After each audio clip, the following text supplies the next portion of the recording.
A Nolan Wells phone evidence torpedo. Two confirmed witnesses that saw Nolan Wells on the island around 6 p.m. The Triton, as you said, left around 4:30. What witnesses? Where? Who, what, where, why? A district attorney does not send a drowning to a grand jury. Those are the words of a prosecutor, not a pundit, and they tell you everything you need to know about the Nolan Wells case. On July 4th, 18-year-old Nolan Wells traveled to Horn Island, a barrier island off the Mississippi coast, with a group of Who, what, where, why, and when? I have not spoken publicly about this before, but I witnessed an altercation involving Nolan Wells from a boat nearby. What I saw has stayed with me, and I believe it's important information. I have provided or intend to provide my account to the appropriate investigators because Nolan's family deserves the truth. Out of respect for the ongoing investigation, I won't speculate beyond what I personally observed. While I was on the boat near the area, I witnessed an altercation involving Nolan Wells and several other individuals. I saw what appeared to be an argument that escalated after there was a dispute involving Nolan's phone. I heard Nolan yelling for his phone to be returned. The argument returned to the mainland that night. He didn't. 2 days later, a National Park Service ranger found his body in the water. The sheriff's office said early on there was no foul play, and yet the district attorney is now presenting this death to a grand jury. You don't convene 12 citizens behind closed doors over a simple accident. Before we go deeper into what the documents and witness accounts actually show, make sure you're subscribed to Project Cold Case, because we don't just follow the headlines. We follow the evidence. Phone to be returned. The argument continued after the group reached shore, and I observed a physical fight involving Nolan and multiple people. I also observed a young woman telling them to stop. At that point, I left the area because the situation The central battleground in this case isn't just the autopsy, it's the timeline. Prosecutors are trying to place Nolan alive on Horn Island after his friends claim they left, and now a new witness has stepped forward to shatter that timeline because entirely. The situation had appeared to be getting worse. I did not remain long enough to witness what happened afterward. Everything beyond what I personally observed would be speculation, so I cannot honestly say what occurred after I left. Then she said she messaged one of the individuals that she saw, "Hey, I just want to say I was a passenger on another boat and I saw the argument between you guys and we'll go to the police with this information. I also have video footage. My husband doesn't show much, but it shows the argument that was taken and how you guys were upset at Nolan because of the young lady." That from Secret Service Sam on TikTok. Okay, how is this helping the investigation? I'm trying to make sense of so many people online making comments. Now, if this is true, if there is a witness who has a husband with her on the boat. The central battleground in this case isn't just the autopsy, it's the timeline. Prosecutors are trying to place Nolan alive on Horn Island after his friends claim they left, and now a new witness has stepped forward to shatter that timeline entirely. The central battleground in this case isn't just the autopsy. It's the timeline. Prosecutors are trying to place Nolan alive on Horn Island after his friends claim they left, and now a new witness has stepped forward to shatter that timeline entirely. With her on the boat, and they took a certain amount of video, it could change everything, especially if the video is time-stamped. Straight out to veteran trial lawyer, defense attorney Philip Dubay joining me. He's joining us out of L.A., formerly in the public defender's office. They try a ton of cases. Philip, first of all, has she turned it into police? She said she was. If she hasn't, I give her no credibility at all. Look, I want this to be true. Why? Because I want the video. I want to see the timestamp on the video. I want to see, was he still on Horn Island at 4:30 when his acquaintances on the Triton boat His left? mother, Christine Wonsley, reported him missing when he didn't return. His friends were in possession of his phone. The timeline is the issue. When the friends departed, they say Nolan told them he was staying on the island with a young woman.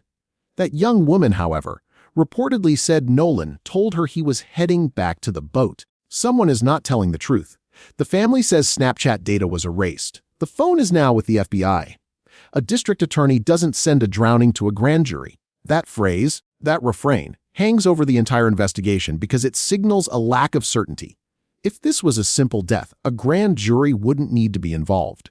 Now, the new witness Is on the emerges. Triton boat left. I want that video. And if she hasn't brought this forward to LE, law enforcement, then it means nothing to me. I mean, if I know a young man turns up dead in the water, and I know there's a controversy surrounding this, I mean, we know she knows that because she's gone online and posted it, then why not hand it over to police?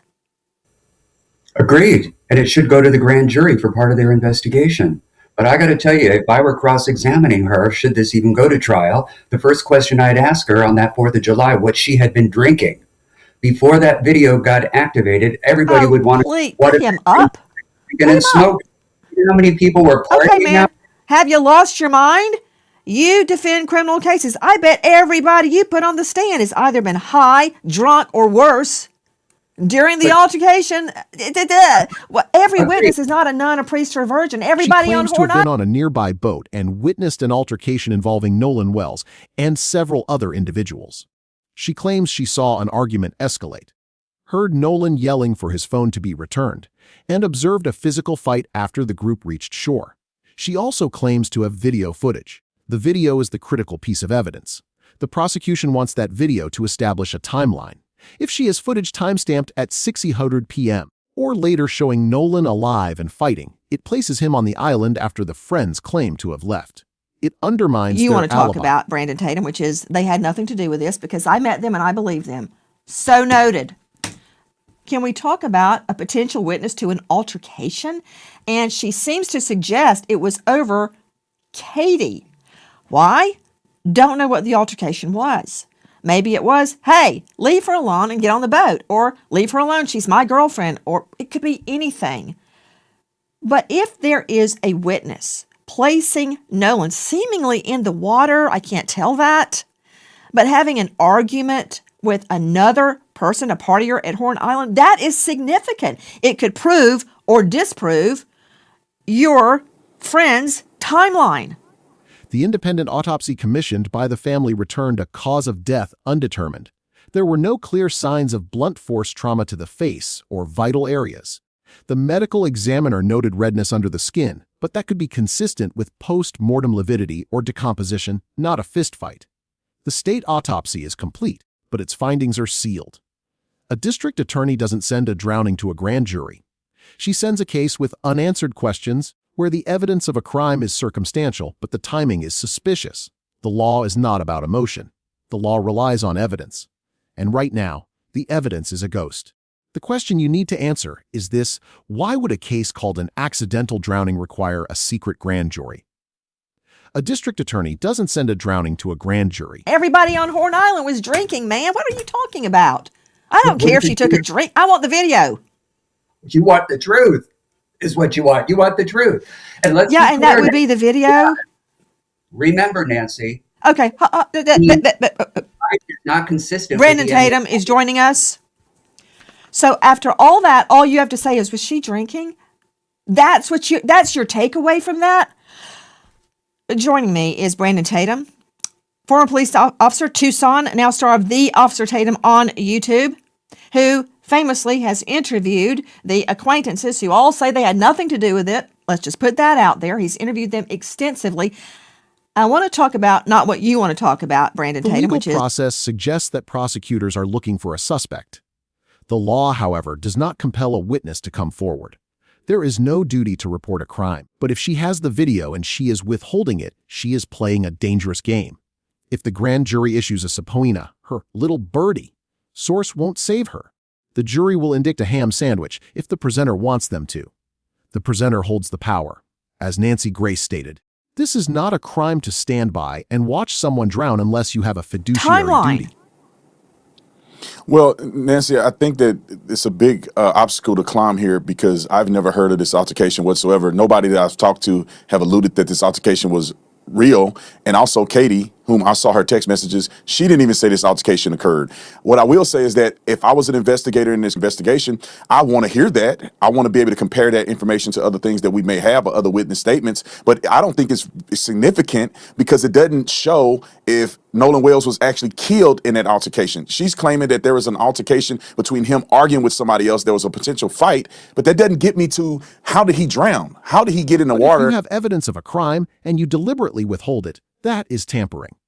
The witness, however, is not the suspect. The narrative that circulates online is not the same as the narrative in the courtroom. The internet is shouting. The grand jury is listening in silence. We are waiting for a cause of death and a determination of criminality. We are How did waiting he for the drown? truth. How did he get in the water, and how did he not recover and come home to his family? So I would take that into consideration. I would compare that to the other